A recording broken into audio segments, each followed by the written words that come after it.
Well, it's official. Good afternoon, everyone. I can now say that with authority. My name is Amy Johnson. I'm the Vice Chancellor for Student Affairs here at Carolina. I'm very pleased to be with you today and to kick off our latest mental health seminar in our series. We've had a number of these, and I hope you have had an opportunity to join us for several, and will continue to do so, and that they prove valuable for you. But we have up today a mental health seminar on how to center your focus when focusing is difficult. And I think all of us have had experiences, especially over the last few years, in which we have struggled to concentrate or stay focused, even when we're focused on focusing. And our seminar today is designed to help us explore the background of our attention and focus, including some strategies that we can employ to help. Our goal will be to learn more about the current science of concentration and focus, as well as steps we can take to track and achieve our goals. Before we get started, I want to tackle a couple of logistical issues for the presentation today. For students, as you may have seen from the screen a few seconds ago, CLE credit is available. We'll show the QR code at the end of the presentation following the Q&A section before we sign off, so know that that is coming. And in terms of everyone's interaction today, we really hope that this will be a session in which everyone will feel empowered and available to engage throughout the presentation and in a Q&A session after. Our speaker is going to pause at several points for both questions and observations. Today, participants can raise your hand to come onto the screen and ask your question live via video if you would like, or you can chat in questions at any time as well. And generally, we will also have the Q&A focus or Q&A section open. So I find it's better if there's something that needs immediate attention, that the chat is great for using that to prompt us right away. And if you have a question that you would like us to address in the Q&A, it's helpful perhaps to use the Q&A function for that. So to get us rolling, we are very fortunate to have today with us our colleague, Dr. Nicholas Fogleman, to facilitate this session. Dr. Fogleman is a child psychologist and assistant professor in the Department of Psychiatry at UNC School of Medicine. He also serves as the director of our UNC ADHD program and a principal investigator of the Cohen Lab, which studies how large-scale brain networks support complex cognition across the lifespan in health and disease. In studying how the brain and the body interact, Dr. Fogleman's research specifically examines the social and emotional functioning of youth with ADHD, incorporating methods from psychology, neuroscience, mathematics, and cardiology.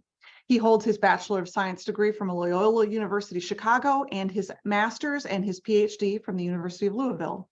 And perhaps my favorite tidbit about Nick is that prior to becoming a child psychologist, he was a 6th grade science teacher here in Warren County, North Carolina. So with that, thank you so much, Nick, for leading our mental health seminar today. And we're turning the Zoom room over to you. Great. Thanks. And thanks for that wonderful introduction. So thanks for having me. I'm excited to be here. I hope that I can be helpful. And so Sarah and Q, thanks for kind of working with me to get everything organized on the front end as well. So let's just get started. So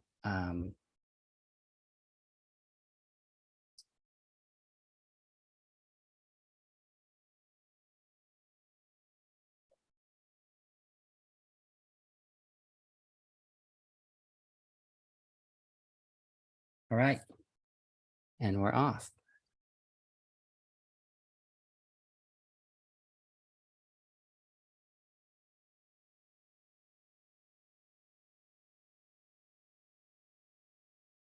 Okay, great.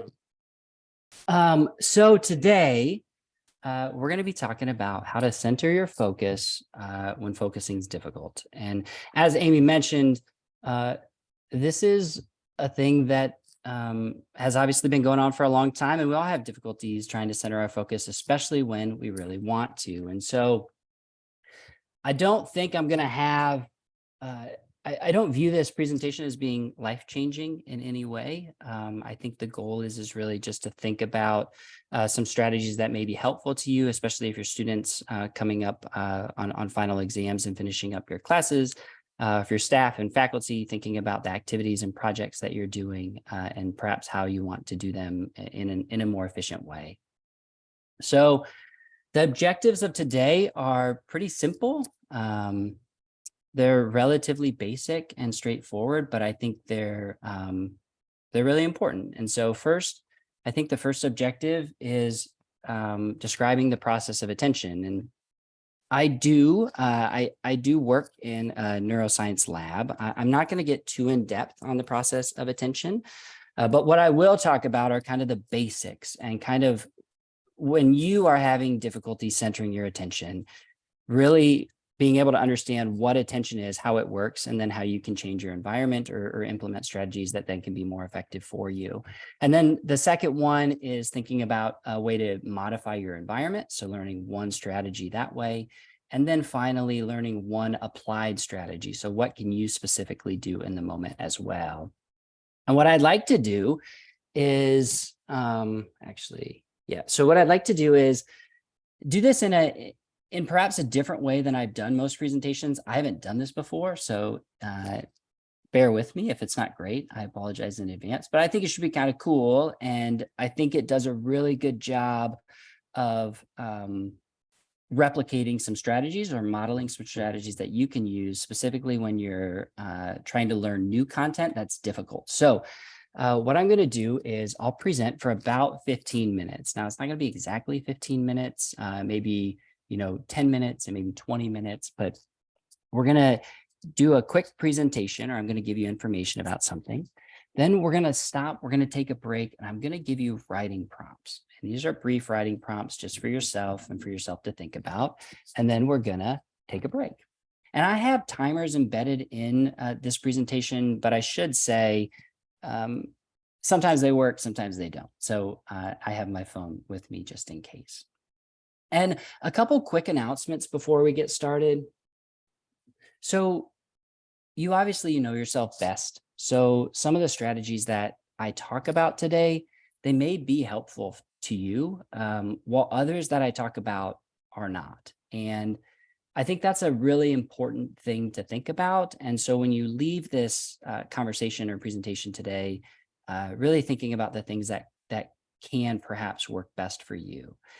And the only thing that I think is needed in this presentation is just self-reflection, thinking about what works, what doesn't work, and perhaps what you can do moving forward. And so really trying to use today to attend, and we'll talk about what that means, and then just reflect and hopefully develop some new strategies that you can use moving forward.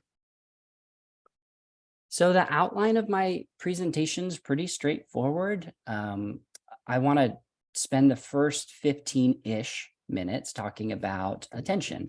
So we'll talk about what is attention, why do you have challenges with attention and focus, and then what can you do to improve overall attention and focus. And this is on a macro level. I mean, it's kind of large scale level. Then we're going to move specifically into strategies. So the first thing that I think about are, or the strategies that I first think about are environmental. So what can you do in your environment to then help facilitate your attention? And then the second thing is, what can you do when you're having difficulty with attention to be more efficient or to get the tasks done that you want to do? And then we'll open it up at the end to questions and discussion. If you do have questions, please feel free to jot them down, put them in the chat. And we can definitely circle back on that at the end. And so first, what is attention? And what I'd like to do to start this is just a little activity. So just for you. And what I'd like you to do is I have 3 different images here, and we're going to walk through each one. And so first, this is a photograph. Pretty great photograph, but it's a photograph, and I think it challenges a little bit about how we see things. And so what I want you to think about is this individual right here, are they jumping off the ground with their foot on the side of the building? Is this picture actually being taken from like a sideways lens on the ground? Like what is happening in this picture? And so So kind of look at it and think about it, like what is happening specifically in this picture. And then let's move on to the next one. In this picture, you see an individual, but we also see one here. And so one thing I want you to think about is what's happening specifically in this picture. And then finally, what I'd like you to do is if you're up here on picture number 3, I want you to count the steps. So see if you can count how many steps there are in picture number 3. Okay, so the idea for these is, well, I'll just tell you really quickly. So this person's actually on the ground, that foot's on the ground. This picture is taken sideways. This is a door with the lock and the handle. And so this is kind of just a different view of somebody who's able to do that motion. This is a puddle, so a reflection. This person's actually standing up, looking the other way. And this is their reflection in that, that water. And then finally here, the steps are actually down here. So there are 1, 2, 3, 4, 5, 6, 7 steps. And then these are just part of what is being drawn on the building. Now, this obviously doesn't matter. But what does matter is the process of attention that you just completed. And so, and this is objective number 1. So when you think about attention, what is attention? What you just did on these images is you attended to a particular stimuli. That's one. The other thing is you filtered out environmental influences. And so if we go back, when you looked at this picture, you attended to that picture, and then you filtered out what was happening around you. Or at least you perhaps tried to. And these are very easy examples, right? So it's really easy for me to attend to this, easy for me to attend to this, and easy for me to attend to this. But anytime we think about attention, attention's not a unitary, it's not like a single construct. It is, on a very broad and basic level, a 2-part process. And I like to think about attention, and this is actually a pretty sweet photo right here. So this is an individual, and they have a drone that's directly above them taking a picture. But you can see that here's the circle. And I like to think about this circle as attention. And so on one side, you have applied attention. So things that you're paying attention to in your environment. The other side is that things that you're filtering out from your environment. Both form a whole. And I think sometimes when we try to focus or center our focus when focusing is difficult, oftentimes we only focus on the attending stimuli part. And we don't necessarily think about what are all these other things happening that are then affecting how we pay attention to the stimuli that we want to. And I'll just go back. So for objective 1, describe the process of attention. So let's say you go to lunch with your friend and your friend says, hey, what is attention?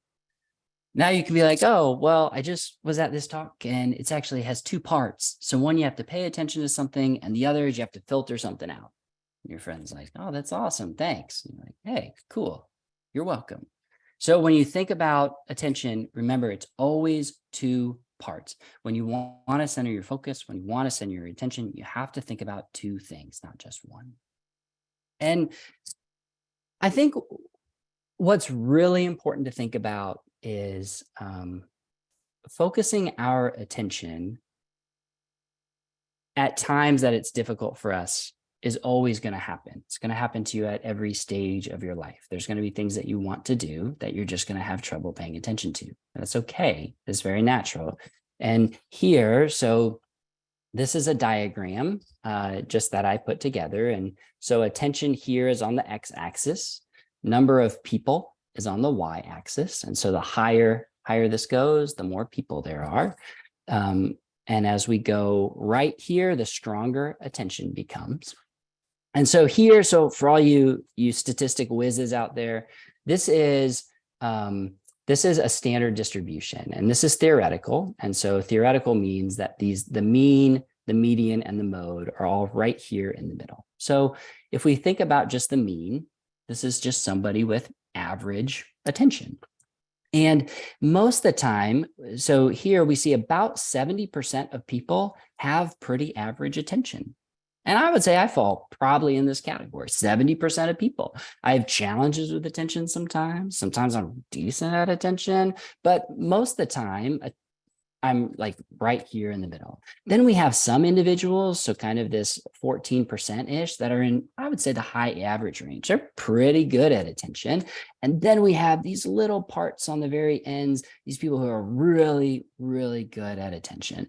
These are the people who can study in environments where there's a lot going on, or it doesn't seem like they have to study very hard, or because they have been able somehow, they just have really strong attention. Now, on the other side is we have about 14% of people who kind of have what we would say below average, and then about 2% of people are going to be even lower. And this is just, these are just challenges with attention. And so if I go back to this, I focus on ADHD. And so I lead an ADHD program, and with a specific focus on children and adolescents. Rates of ADHD are at about 5 to 10%. Most recent rates were 8 to 12%. I think experts would say falls at right about 8%. And so 8% of individuals would meet criteria for ADHD. And then that's probably down here. So all the strategies that I'm going to talk to you about today, they are going to focus. Sorry, I don't know why I keep hopping around.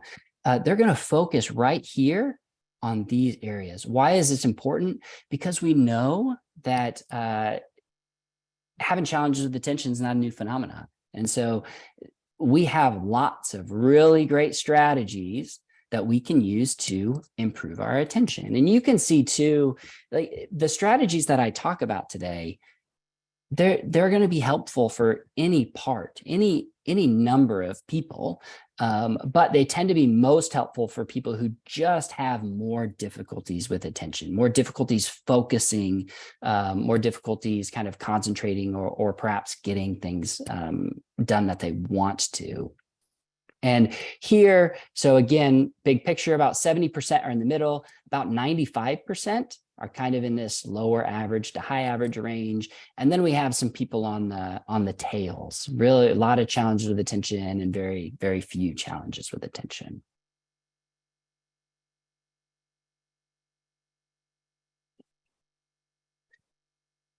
And so I think this is an important slide, and I assume it's probably part of the reason that I was invited here today.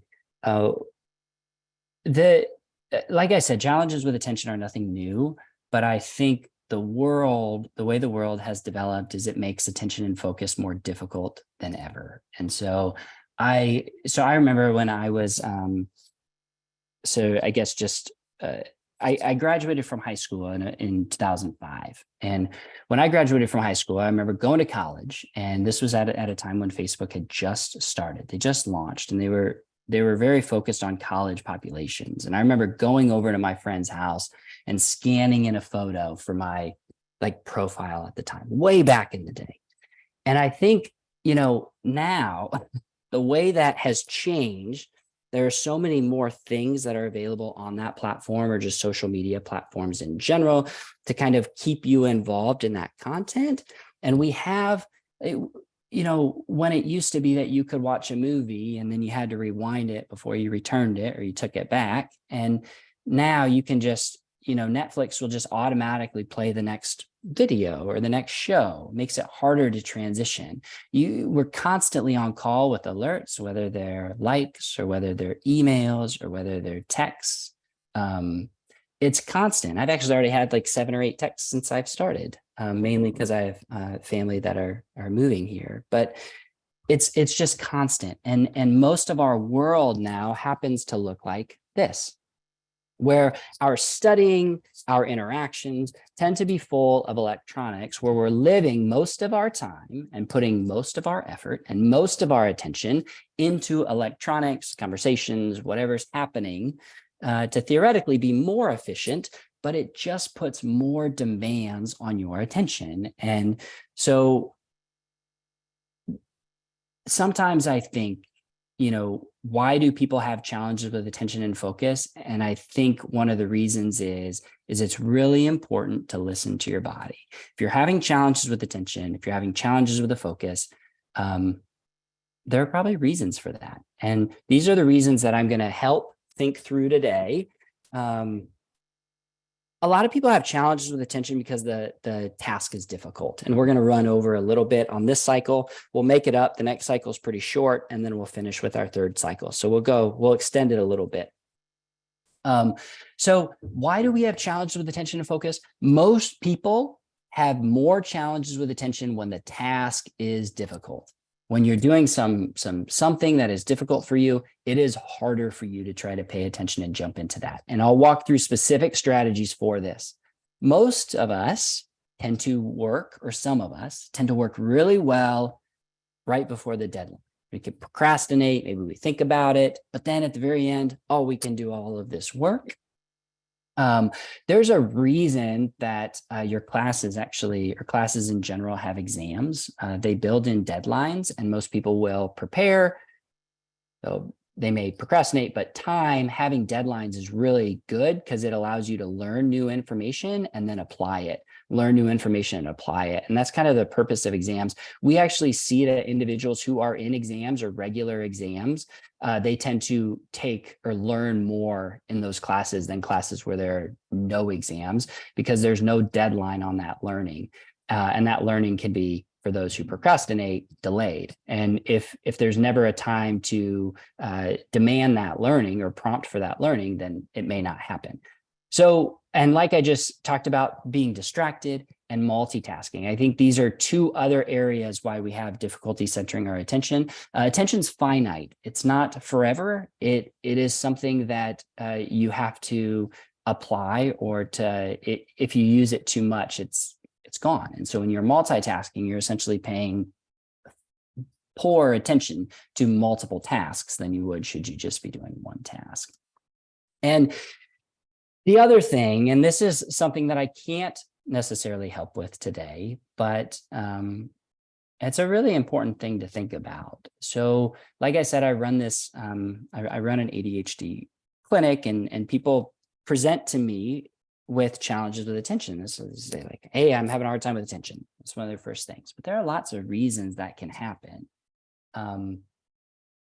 And so on a daily basis, we can say, if you're hungry, right, that's not good for your attention and focus. If you're tired, this is why people use like caffeine or coffee. There's something to get rid of feeling tired. Sometimes if we're really stressed, and so this can happen too, you can start to feel that you're having more problems with your attention around finals or around times that are just really, I mean, there's stressful times. There's a lot going on and there's stressful times. And so and other times kind of feeling worried and anxious. Sometimes we can be preoccupied with our thoughts, and it can make it difficult for us to pay attention or really filter out kind of what else is going on. And then feeling sad. And I would add to, sometimes on the flip side of this, sometimes we feel really excited. So we can't do something, or we can't pay attention in the moment because we're really excited about something that's going to be happening later on. Or maybe we're having a hard time in the moment because we're just like feeling sad. And so I think it's really important to listen to your body in those moments. The challenge with attention, and theoretically, if you address some of these, then your attention and focus should improve. So if you're really tired, if you sleep, your focus gets better. Or if you're really stressed and you do things to reduce that stress, your attention is going to get better. If you're hungry and you eat, your attention is going to get better. And so this is kind of a macro level, and then we'll jump into more specifics. But here it says, what can you do to improve your overall attention and focus? And I think from a big picture standpoint, eating healthy, right? That's is good for the brain, and staying hydrated. These are really good things for the brain. Exercise, you don't have to be closing down the gym, but like walking, like yoga, meditation, things like that. They're really, really great just for the body, and getting adequate amount of sleep, and then reducing stress. these are things that will improve your attention and focus over time on a big level.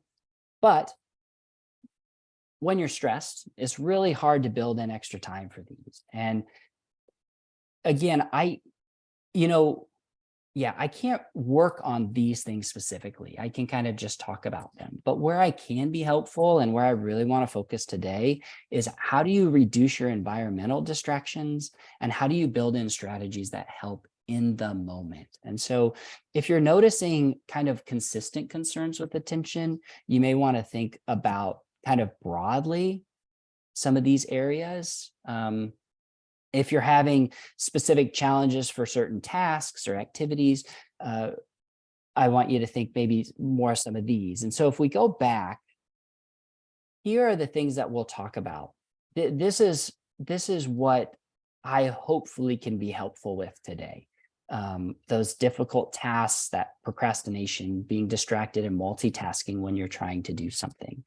These ones are a little more difficult, especially in a seminar, but they're really, really important to think about. And so again, kind of listening to your body and thinking about why in that moment are you having challenges with your attention? Perhaps it could be something as simple as sleep, right? And you go to bed and you wake up, you have more energy, and now all of a sudden your attention has improved.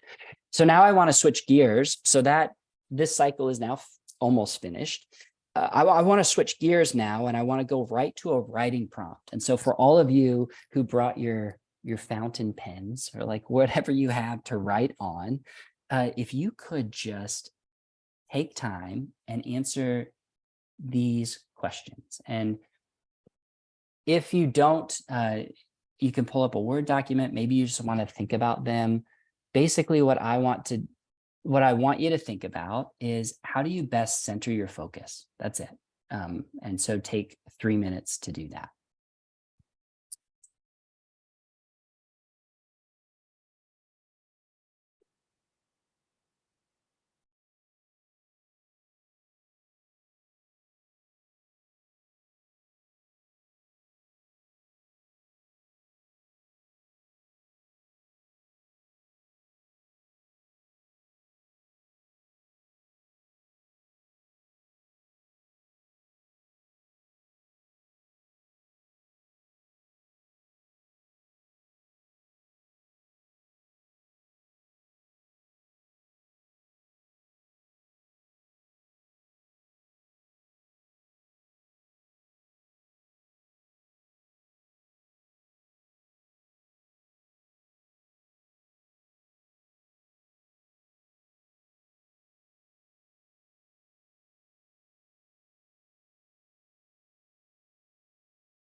Okay, great.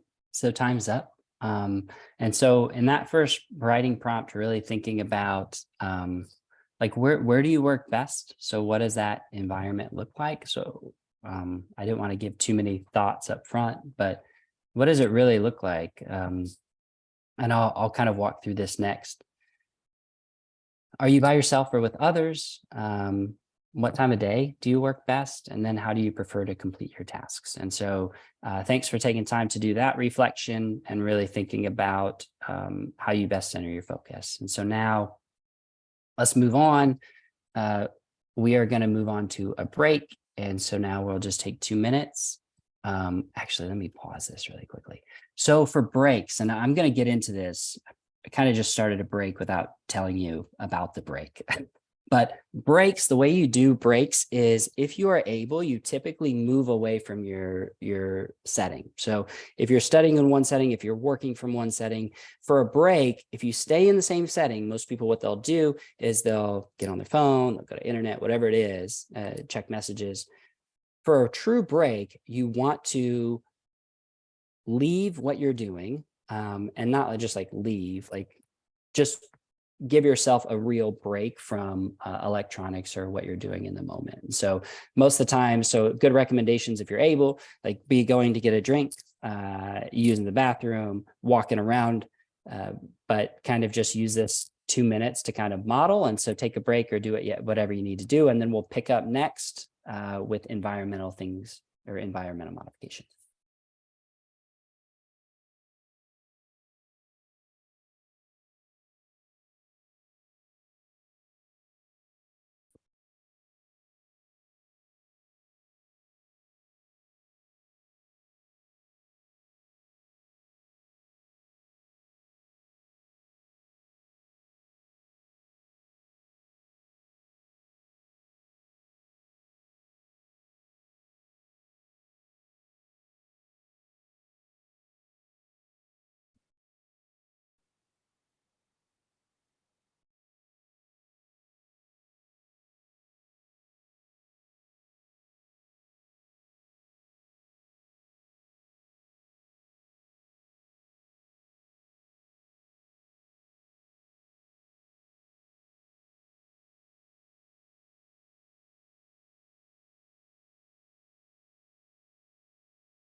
Okay, great. So welcome back. So that's cycle 1. So now what we're going to do is we're going to move on to cycle 2. So this one's going to be shorter. So we're not going to spend as much time with environmental modifications. Applied strategies, I do have more of those. That may be a little longer of a cycle. But here, so we're going to move on to how can you modify your environment to improve your attention and focus.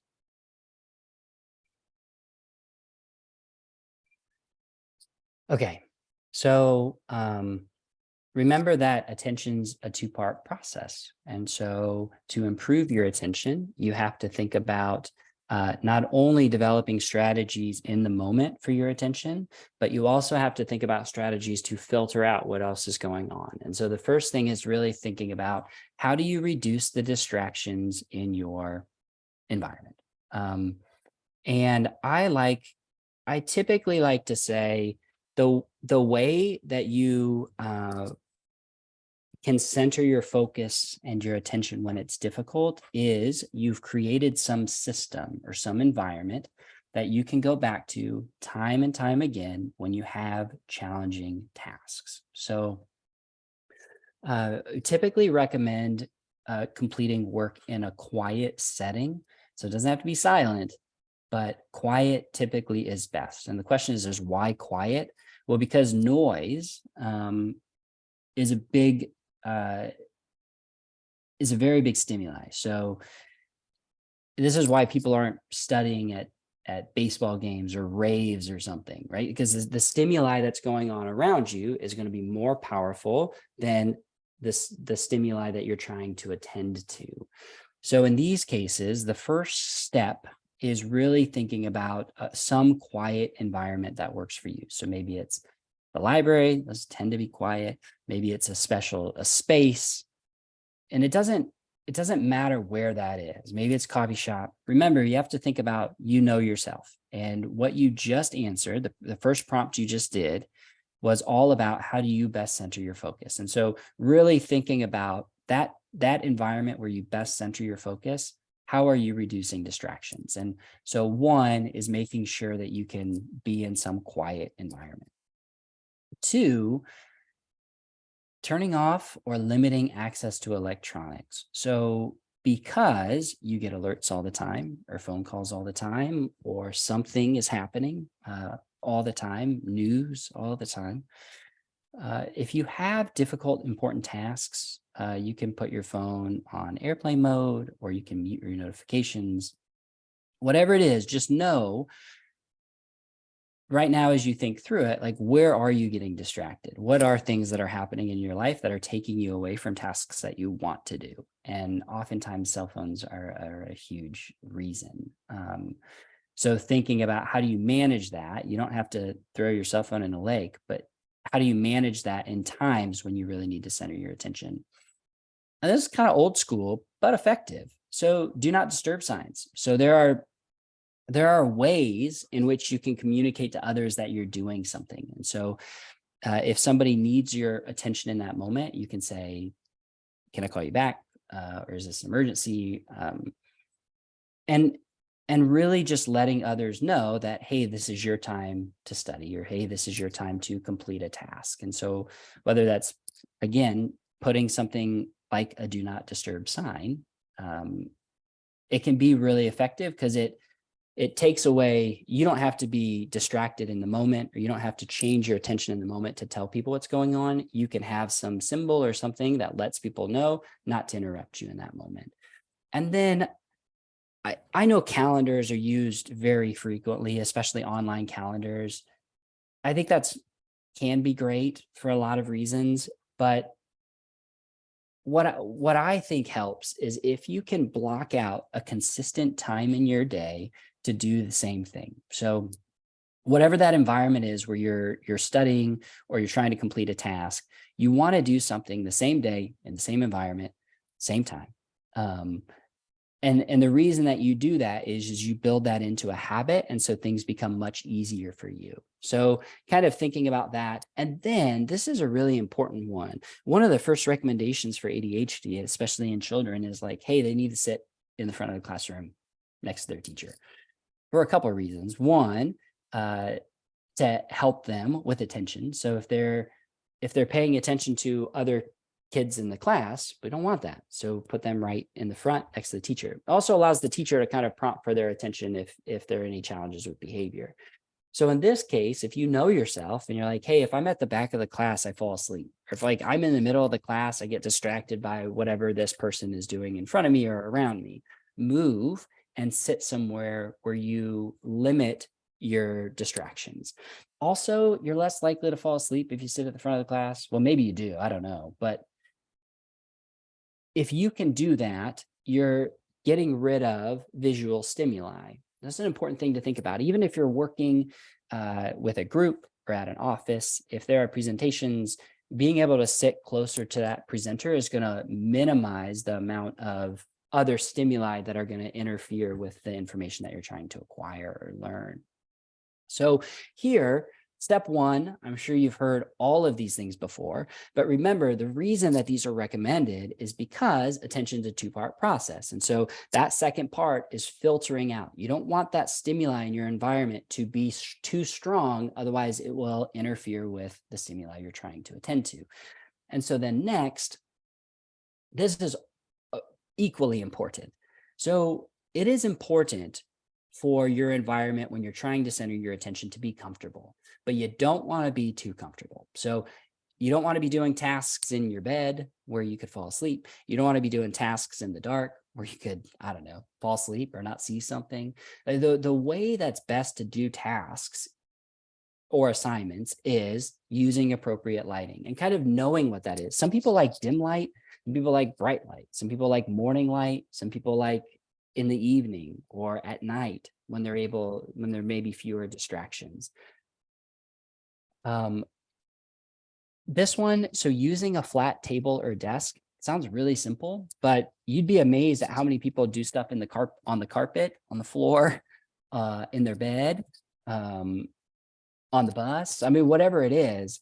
Here, this is a great space because it's flat. Like if you have to write, if you have to do anything, something as simple as a flat table is actually very, very important.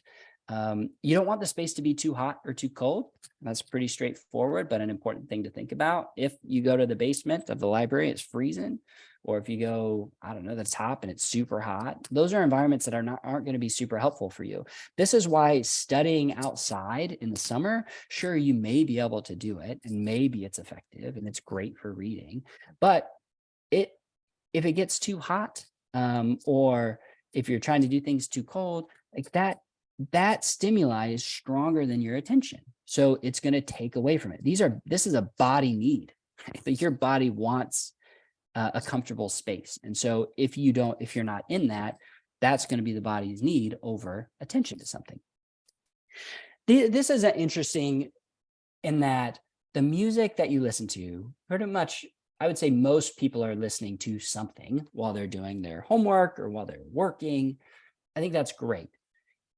If there's a task that you think is very important, one thing that I say is refrain from your favorite music. So you don't need any super exciting, awesome songs to interrupt your stimuli. So some people have favorite music, they start their task and then they're like, I actually like listening to my favorite music a little better. So then they stop paying attention to the task that they wanted to do because they're enjoying their music. Same with new songs. If you're into new songs or following new songs or the latest songs, whatever it is, that's great. But once you start that, that's going to be a more powerful stimuli than likely what your task or assignment is. Remember, people often have the most difficulties with difficult tasks or difficulties with their attention with difficult tasks. And so you want to do your best not to override that stimuli. Difficult tasks tend to lower the stimuli.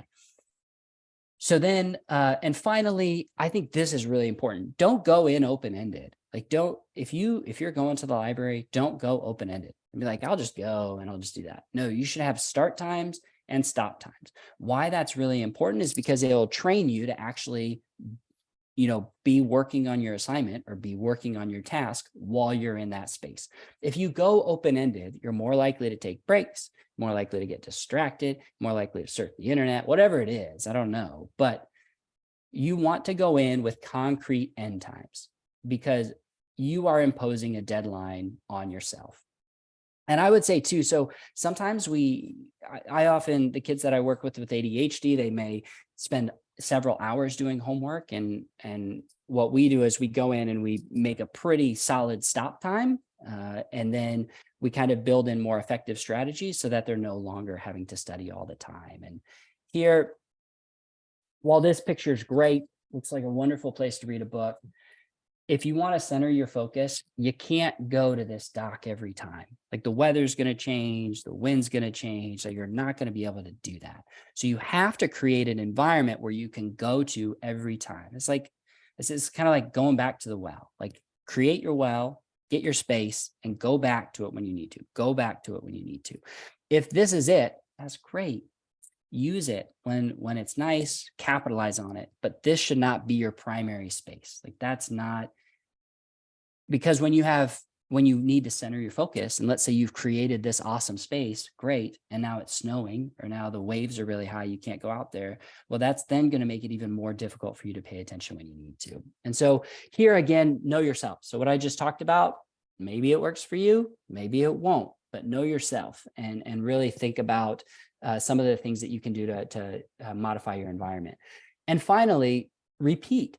So once you get that good, and you'll know it when you get it. Once you get an environment that's good for you, repeat it, get back to it over and over. Use that environment, same time of day, keep doing it, because that's going to be the space where when you need to, you can go and kind of capitalize on. All right.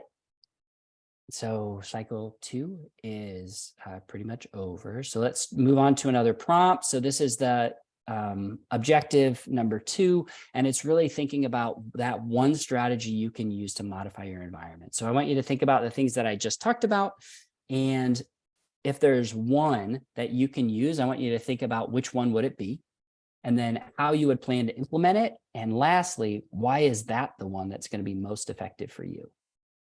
Okay, we'll take 3 minutes and then we'll hop over to a break.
Great. Hopefully you were able to,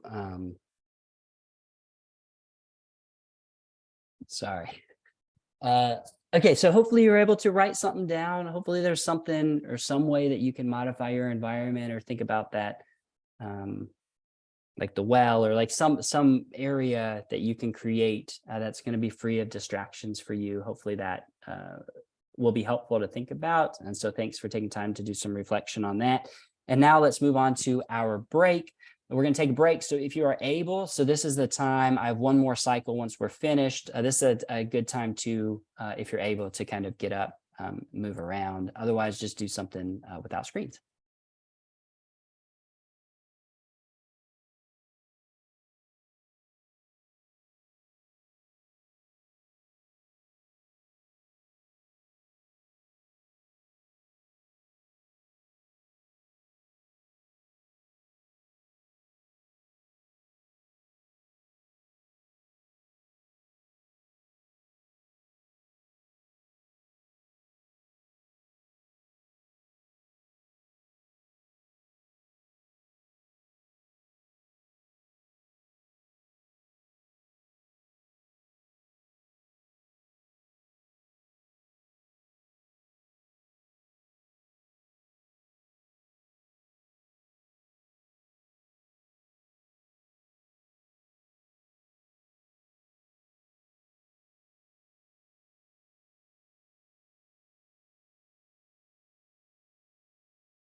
All right.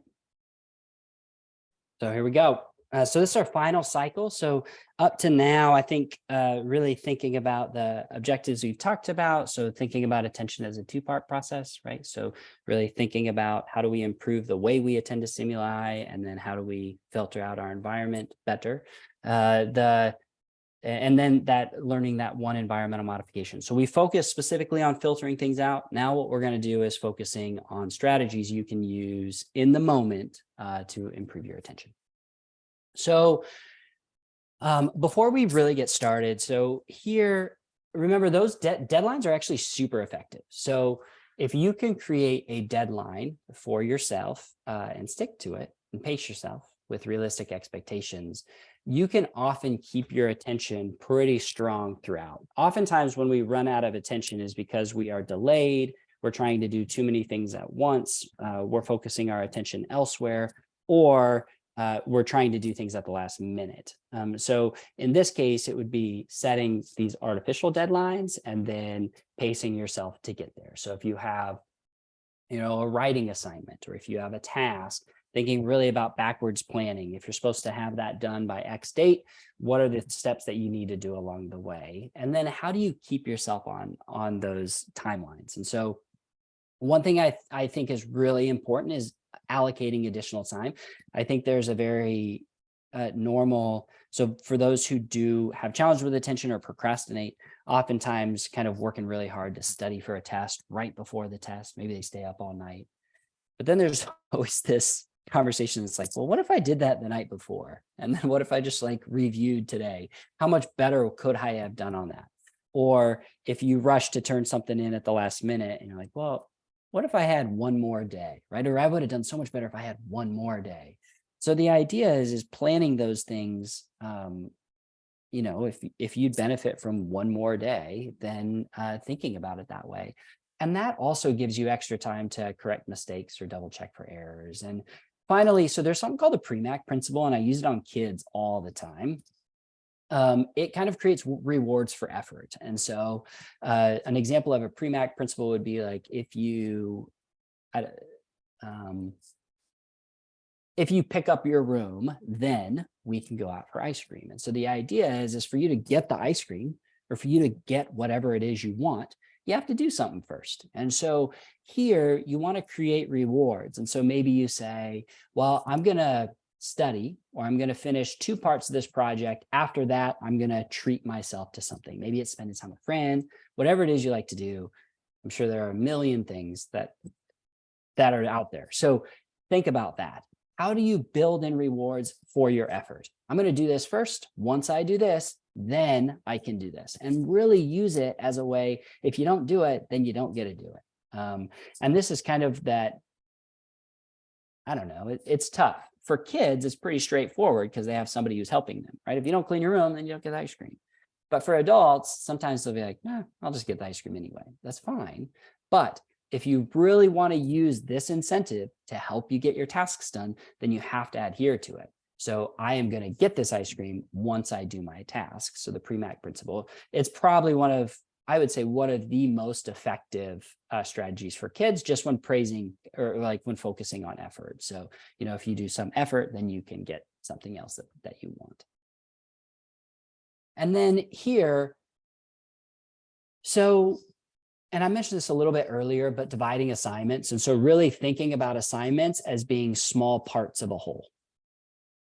So a 15-page paper for a class, that's a big assignment. That's going to take a long time. And if you think about it, I have to write this 15-page paper. It's going to be overwhelming. Oftentimes people are going to avoid it until they run out of time and they're like, oh, now I have to do it.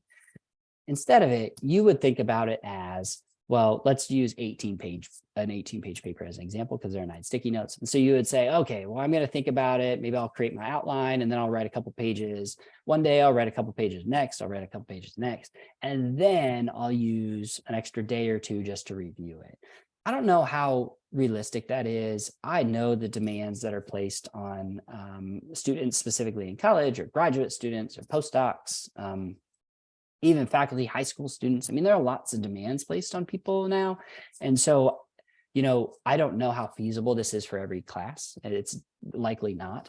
But I think you can think about the things that are most challenging for you. Like, what class is most challenging for you? Then you can think about doing something like this. And classes that are easier, you don't need to do that. You don't have to do this for all your classes. The idea is to be flexible in your approaches. Remember, some are going to work for you, some aren't. But when you think about dividing assignments, it's really focusing on those difficult tasks. Those are the ones that you want to divide up. Those are the ones that you want to kind of plan out more thoughtfully. And this next part, this is what we're doing today. So we're taking breaks. We're using timers. So far, they've worked. I can't promise that they will the rest of the session, but they've worked so far. And building in short and frequent breaks. Short, frequent breaks are great because then you treat things like sprints. You do something, you stop, you rest, you maybe summarize that information, break, you move on. You short sprint, break, short sprint, break, whatever it is. But then you don't do that constantly. This is called the Pomodoro method. This is what I'm modeling today. But the standard approach is that you focus for 25 minutes, or you're paying attention for 25 minutes, and then you take a 5-minute break. And you take that break away from where you're working. Then you do it again, and you do it again. And then after 3 cycles, you take a longer break. Maybe it's 15 minutes, maybe it's 30 minutes, whatever it is. And this is an important thing. So this part right here, it's important to be really flexible about. And I think that's kind of too what this presentation models. Sometimes we're going to go a little shorter. Sometimes we're going to go longer based on how this is structured. So we've broken down this presentation to 3 different things. Sometimes you're going to have writing assignments where 25 minutes may not be enough. You're going to have pretty intense, maybe like mathematical or some assignments in mathematics, or perhaps some assignments that take a lot of effort. Those you can scale it back down 15 minutes, 20 minutes, whatever it is, with shorter breaks. It is typically best if you can find natural breaks. And so the Pomodoro method says you outline what task you're going to do, and then you do some approach to it. And so maybe if it's writing, you do 45 minutes on, 10 minutes off, 45 minutes on, 10 minutes off, 45 minutes on, 10 minutes off, and then you take a longer break. I remember when I was writing my dissertation, I used this method, but I used a 45-15 method where I wrote for 45 minutes and then I walked for 15, and then I wrote for 45 minutes and then I walked for 15, and then I wrote for 45 minutes and I walked for 15, then I took a longer break. And so why this is effective is because when you take those breaks, you're recharging your battery, especially if you're not using other electronics or doing something in a similar way to what your assignment demands. So if your assignment involves writing, your break should not involve writing, because that's actually not a break from your assignment. You're doing it just in a different capacity. So you really need to think about, not only do you take short, frequent breaks, but you also take them in ways that are then going to recharge your battery so you can get back to what you were doing. So really effective method specifically for difficult tasks. So if you're having a hard time getting started, the reason that this method's so great is because you can scale it. So you can say, hey, I don't want to start this task because it's too hard, or I don't want to start this task because I'm just having a hard time getting motivated. Maybe you start with 15 minutes and then you take a 5-minute break.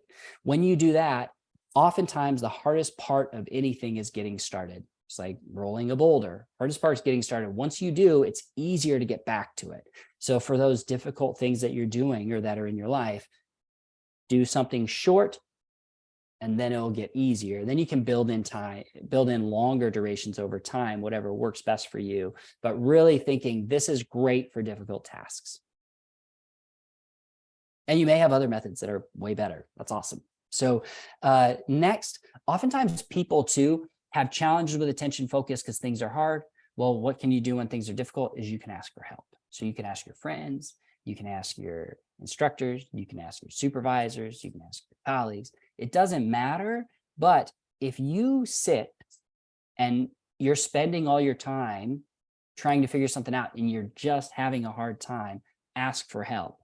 Oftentimes, once you know how to do something, all of a sudden that attention gets better.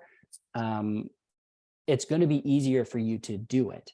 So asking for help, I think, is one thing that's missed out on a lot. It really, if you're having challenges with your focus and attention, maybe ask somebody to study with you, maybe for a difficult class, or maybe ask for some help from a colleague or a supervisor, or check in with a supervisor to see, are you on the right page? Whatever it is, this is important. Next is organization. So I don't want to imply that you have to do work in a clean space. You don't have to. People have their different strategies, and I think that's great. But you want to set it up in a way that works for you. So you want it to be organized in that you know where things are and you're not spending your time looking for things. And so one of the things that I recommend for parents, specifically for kids, is what's called a homework bin. And it literally is a box that has all their stuff in it. It has all their markers and their pencils and their pencil sharpeners and their eraser, like whatever it is, has every scissors, glue, has everything in it. And when they do homework, they have that box. The problem is when you are not organized, you are often getting up to look for things. That is taking attention away from the task that you're trying to do. That's going to be problematic. If you're paying attention to other things, remember, attention's finite. So if you're spending your time doing other things, when you get back to that task, it is likely going to decrease. I think that's all I have to say about that one.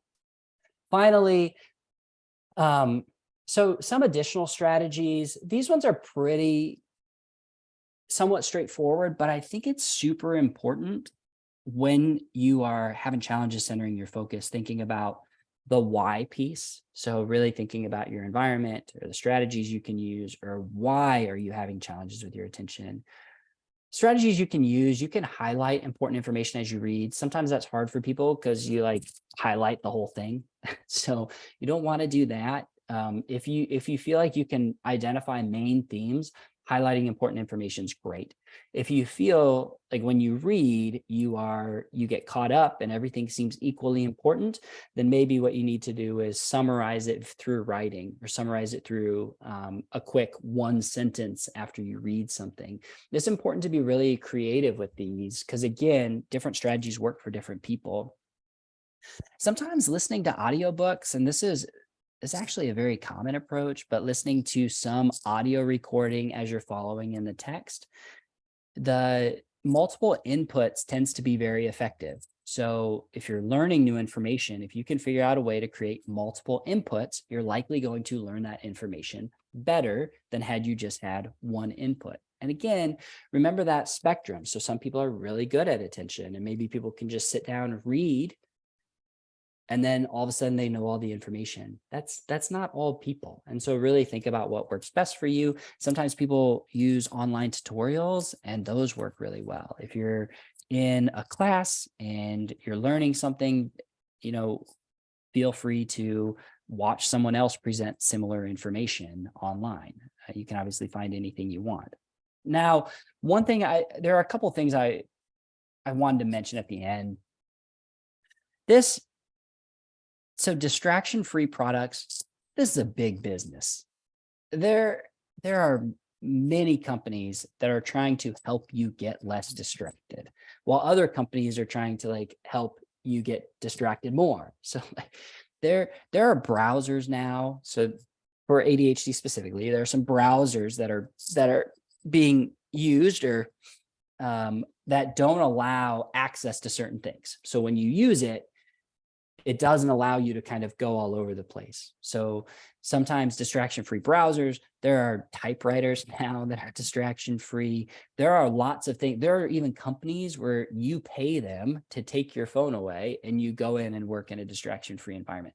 People want fewer distractions. And so there are lots of companies who have noticed that, and they're trying to do that. So if you notice that when you're online doing work for something, you're getting distracted, maybe a distraction-free browser is for you. And I'm not putting any specific products up because I obviously don't endorse anything. So, but just know that they exist. If you're having trouble in a specific area, let's say it's on a browser, for example, you can type in distraction-free browser.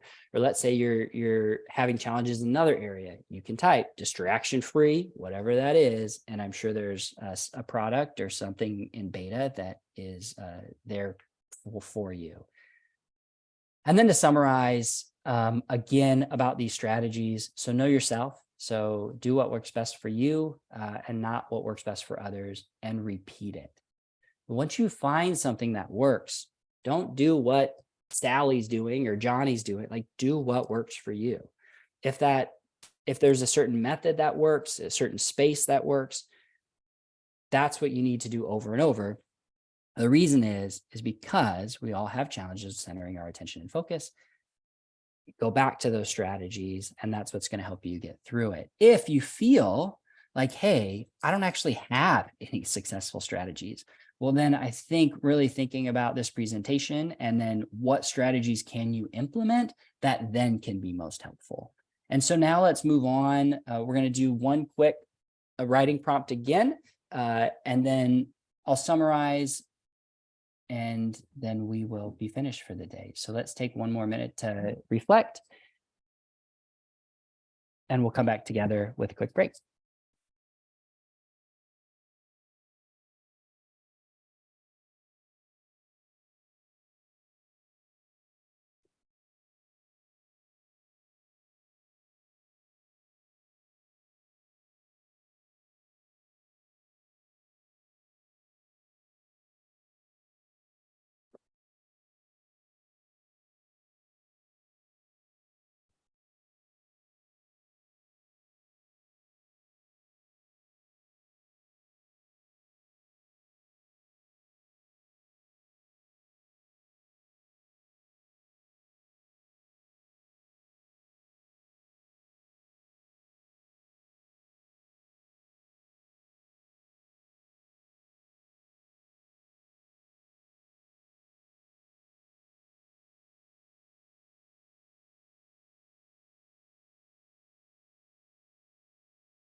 Okay, so just because of time, what I'm going to do is we have a break. Take it if you want. Um, I just want to make sure that there are plenty of time to answer questions, and I don't want to go over my time too much. And so I want to do one last thing, and then I'll open it up for questions.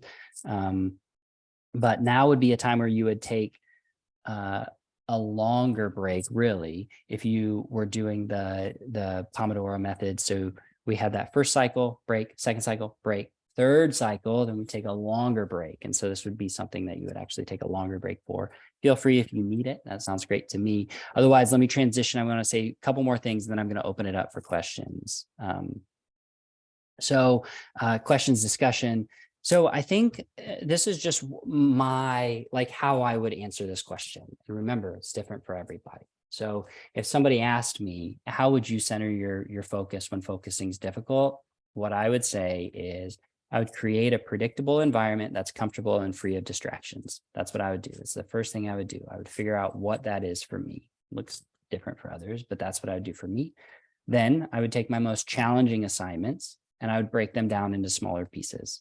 Then I would create some deadline that's before my actual deadline. I'd build in some rewards for my effort. So as I get through my more challenging tasks, I'd build rewards for that using the PREMAC principle. And then for the most difficult, I would just apply this approach that we did today. And I would change the times. So you can see we didn't adhere to that 15, 15, 15 all the time. We're a little flexible. And so I would change times for the cycle. So if it's a really intense task, I would probably take a little bit up front, a little bit of a break, and I would try to extend it over time. And so for this presentation, for example, I'm actually at home. I'm on parental leave. I have 3 kids under 5. And for this presentation, all I said was, is great. I have my spot. It's actually this spot. And I can create it, but I can't make this presentation downstairs in my home because there's too much stimuli going on. There's constant chaos. So I have this environment. And so up on Monday night, I came up, I put a timer for 2 hours, and I did the presentation. And then I came up on Tuesday, put a timer for an hour to go over it, done. And so having that, I knew that was going to be there and I knew that time was there. So I didn't let it interfere with other areas. I had a designated time, and granted, I've done similar things like this in the past, but it changes over time. If I weren't on leave, I probably would have set it up in some other way. And so it's just really important to be flexible and think about what's going to work best for you, and what works for me may not work for you at all. And so kind of thinking about what's going to work best for you moving forward, especially as you prepare. So with that, I am all finished. I appreciate all of you listening. Thanks for being here. And so I'll turn it over to Amy now. That's great. And we'll kind of go from there. Thanks so much, Nick. This was extraordinarily You're welcome. helpful. Yeah, I thanks for saying particularly thanks. appreciate how not only did we learn about the Pomodoro principle, but we had an opportunity to practice it today, which is really wonderful. And Yeah. I was struck when you mentioned your dissertation. As I was sitting listening today, I thought, wow, I wished you could have been with me when I was working on my dissertation to have shared this with me. But I will say I hit upon several of these tips and tricks and this approach, I would say, in writing my own dissertation. And I would tell myself I have to sit and write, particularly when I had to start a chapter, I had to start a section, and I was frustrated with it. I didn't know how to do it. I would set myself like, I'm going to work for 20 minutes. And one of the things I often found, and I don't know if this will work for others, but I would get rolling, and then I would say, oh, I don't want to stop right now. And so I would write for 45 minutes, and then I would give myself the ice cream, my longer break. So yeah, it really that's worked. great. Yep. And I would say too, so I should have added this. It's really, really great that you brought this up. So with that approach too, if you get on a roll, you kind of just sit in that lane as long as you can. You don't need to take a break if you don't need one. So if you really feel like your things are going well, just go as long as you can, and then you can take a break too. Yeah. So it's mostly about getting started. Yes, I think it's really helpful. So I've used this in my own life. It's wonderful to hear it. Well, thank you again for this. One of the things I often, and the ways I often like to start, or we often like to start, because we typically have students, often young students, who are sort of figuring out their path and what they're interested in. But even some of us, who already have careers and might be thinking about changing careers or a field of interest. Do you mind telling us a little bit about how you got interested in this work, how you got started? If you have any recommendations to folks who think, students in particular, who think, I might be interested in the field of child Sure. psychology, Yeah. any recommendations? Yeah. Thanks. That's a great question. So I will say, if there is anybody on this call who's interested in psychology, please feel free to message me. We have a lab. So I have a lab in the Department of Psychology and Neuroscience with Jessica Cohen, and that lab specifically looks at children with ADHD, and it's a neuroscience lab. But I will say my interest was, so I was teaching, and I noticed that when I was in Warren County, loved teaching, loved being with kids. I come from a family of educators. And so when I was there, though, I just felt like there were some challenges with mental health that weren't addressed at that time. And this was back in 2012. And so I was just really interested in it and learning strategies and trying to be effective. And one of my goals is to go back to Warren County, and I'm trying to figure out ways to go back and provide resources to that county and with colleagues that I used to work with. But I think that was probably my main reason. I really love just interacting with kids. And so a lot of the kids that I work with now tend to have pretty severe behavioral challenges. And the thing about, and it's not just ADHD, but oftentimes we have a lot of really great strategies that we can use with parents whose child or children are having behavioral challenges. And I just feel like I've enjoyed that along the way. I've developed a lot of skills that I feel have been helpful. And so this new ADHD program, for example, the reason that I selected ADHD is just because it's the largest disorder in childhood. So there was no rhyme or reason for it. Just when I was teaching, we didn't have resources for those kids at the time.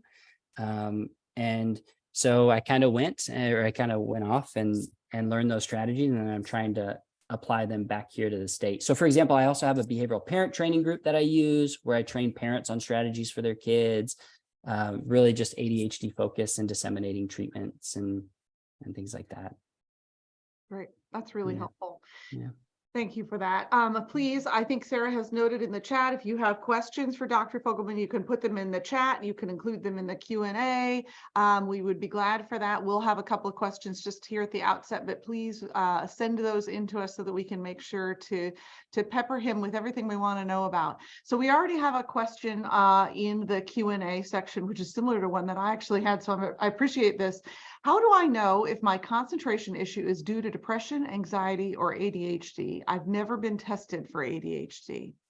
Yeah. Okay. So this is a really great question. So ADHD is a neurodevelopmental disorder. That means it's a biologically brain-based disorder. When we take children with ADHD and we compare them to children without ADHD, we see differences in the brain. And a lot of the challenges with attention are due to those brain differences. So oftentimes and I get this question a lot from adolescents, COVID has brought on just a lot of challenges in general. There's more anxiety, there's more sadness, there's more isolation. When I think about ADHD, you have to demonstrate. So let's say you go and you're an adult and you're going for an ADHD evaluation. You actually have to demonstrate that those symptoms, or at least some of your symptoms, were present before the age of 12. That those challenges with attention were somewhat consistent.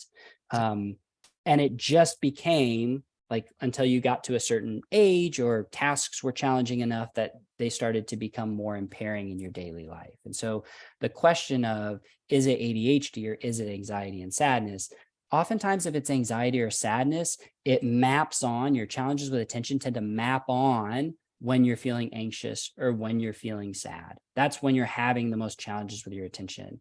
If it's ADHD, it's more consistent challenges with attention that you've had your whole life. And maybe you've developed some strategies, but you've had them for a long time. They just may be getting worse than they have been in the past. And so when really thinking about should you be evaluated for ADHD, if you exhibited those symptoms in childhood and you had similar challenges in childhood that you do now that may be exacerbated by feeling anxious or sad, then yes, I mean, it seems warranted that you would meet with a provider who could help you really think through it and tease that apart.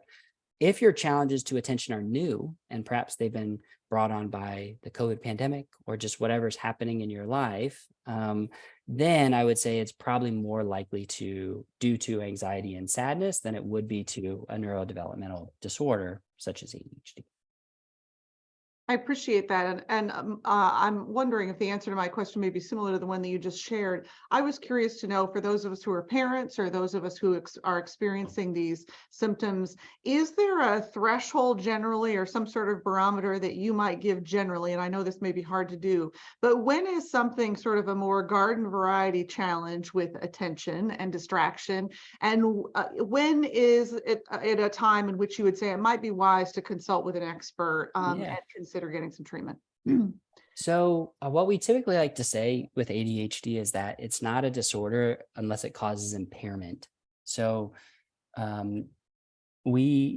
all of us are going to have challenges with attention from time to time, perhaps for other reasons. But when that attention starts to impair your daily life, starts to really affect your academic functioning or your occupational functioning or your social functioning, your relationships with others, that's the point at which we would say, those attention challenges may be greater. But if you have attention challenges, but you're going through your daily life and you're not experiencing any impairment, well, then it's not going to be ADHD or meet criteria for it.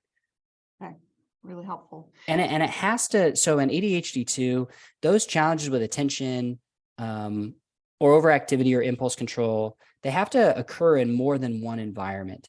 So just because you're having challenges in the classroom, it doesn't mean you have ADHD. You have to have it in multiple environments because remember, ADHD is it's a brain-based disorder. So in multiple environments, you would have somewhat similar challenges. Now you may benefit from structure, you may benefit from no structure. It may look a little different, but you should be, for ADHD, there has to be evidence of multiple areas or settings for there to be a diagnosis. Okay, that's really good. Thank you. Another question in the Q&A. Have you seen a correlation between ACE's childhood trauma and its effect on attention development in adulthood? If so, what strategies or research has proven to be helpful? That's a great question. I think the answer is yes, of course. We know that just our life experiences can affect our emotions and our behaviors. And so when it comes to,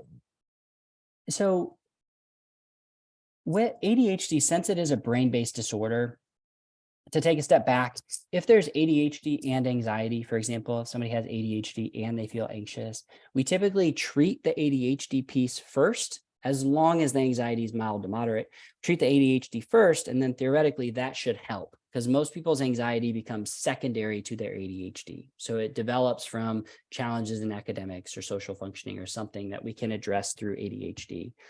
With that piece, talking about ACEs, those aren't going to cause, remember, ADHD is this brain disorder. So those aren't going to cause that. They're not going to cause ADHD. They can cause behaviors that resemble ADHD, but theoretically, if you do treatments for those, let's say ACEs or traumatic experiences, then that should help. So there's something called trauma-focused cognitive behavioral therapy that's shown to be super effective.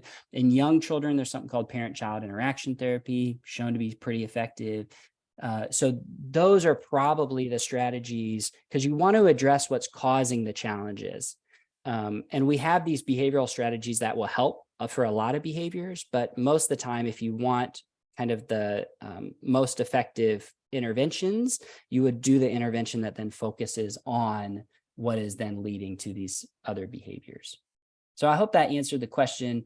I think it's important to delineate like ACEs from ADHD.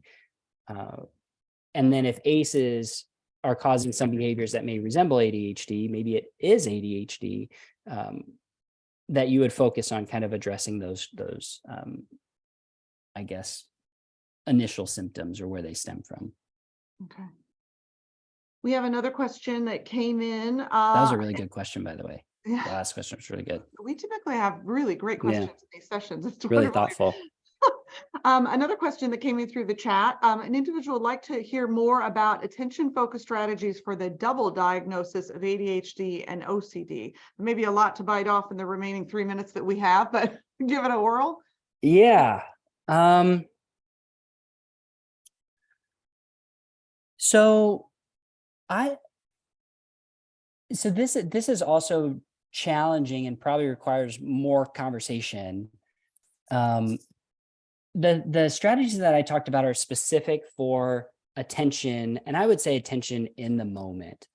With OCD, so OCD, obsessive compulsive disorder, for those who do not know. So you have obsessions, which are things that you think about, and that can then affect our attention. You have compulsions, behaviors, and some behaviors may include like hand washing behaviors or checking lights or something. So you have these that then can interfere with your attention. And I would say that for those, it's really focusing on how do you manage kind of obsessions and compulsions or whatever it is for OCD. And theoretically, if you're managing that, then you should get better attention. So if you have obsessions, there are exposure treatments that are really great and kind of giving exposure over and over and over and over that then can decrease the repetition or the amount that you're thinking about things over and over. And if you decrease that, then you should get better attention. But that's a little, I think for these applied strategies, these are more in the moment, what you can do specifically for like task completion and activities. And if you're noticing that you're having kind of thoughts, thinking about talking with somebody who can then do some exposure or response prevention to decrease those obsessions, then you can theoretically improve your attention too. Wow. Thank you for being willing to answer. tackle that. Yeah, of course. Well, I apologize. We have 1 minute left, and I know there were a couple of questions that we didn't get an answer to. So to those individuals, I promise we will try to capture your question and see if we can impose on Nick to help us give some quick answers and get back to you directly. And also, Nick, one of the things that we often like to do is to get some resources from you, maybe some recommendations regarding reading material, apps you might recommend, some things that we could put up on the website to give folks if they're interested in reading more, finding out more. That'd be terrific. I'm also, so I'm happy to do that. I'm also happy to, and we can talk about this too, maybe offline, but to host some ADHD seminars over time or over the years or over the year, maybe next year, and really thinking about tackling specific challenges that students with ADHD or faculty or staff with ADHD may have. I'm more than happy to help do that. I'll send this out today. I will send my presentation to Sarah and Quentin, and they can disseminate that to everybody. I think that's great. And then I can also provide some additional resources for those who would like some. And two, whoever's here, if you ever want to contact me, you know my name, my email is easy to find. Just let me know. I'm always happy to talk. Wow, goodness. And, Dr. Nick Fogleman, thank you so much today. Really No problem. A wonderful presentation. You've clearly hit upon something that's of great interest to our community, and I thank you for your willingness to continue the conversation, which is really what, at the end of the day, all of these mental health seminars are about. And just as a quick reminder, at the very 11th hour here in our session, we do have another mental health seminar coming up on April 12th, which Q is going to put there for you. It's about building resilience. So we hope that you will join us for our last session of the year and help us keep this dialogue going and reinforce our culture of compassion and care at Carolina. And then lastly, I know so many of you are interested in getting CLE credit. So there is your QR code. Again, Nick, thank you so much for today. Really wonderful session. Thank you all for joining us. And we will look forward to, and I do want to put in one last plug to Sarah Stallman, Quentin Bob, and Emily Jones, and all of the folks behind the scenes who helped this go. Thank you for all of your work. Thank you everyone for joining us today, and we will look forward to seeing you in April. Take good care.